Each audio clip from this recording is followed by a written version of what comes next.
you've just been watching the official trailer for B-movie, Lust and Sound in West Berlin, which is a film basically about my life in West Berlin during the 1980s, using all original footage, not just all by me, but mostly by other people, friends of mine who filmed little bits about Berlin in the 80s, and the things that I saw and the things that I experienced are all compacted within this movie, showing you the avant-garde scene, music scene, art scene, and squatter scene of this time. And I think that the film is quite inspirational, I hope, for young people. But we didn't make this film as a sort of like a nostalgic trip down memory lane.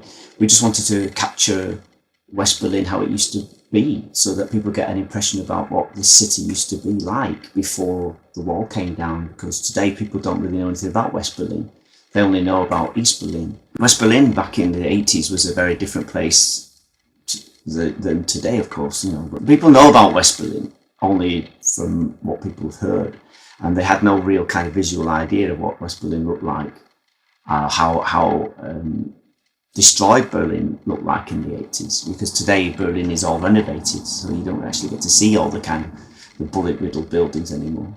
But West Berlin was a very vibrant place. It was this melting pot of different kinds of people who'd kind of been washed up into this little island in the middle of communist East Germany.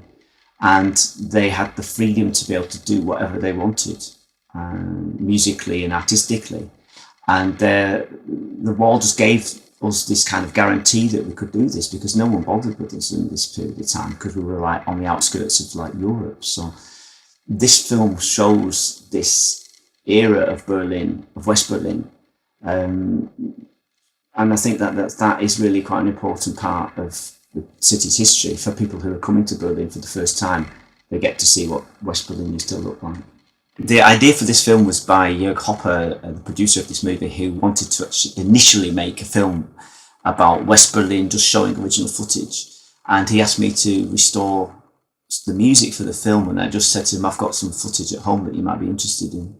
And I gave him a box of films that I'd never actually watched. And he realised that as an English person living in West Berlin at this time, I was one of a handful of English people living here.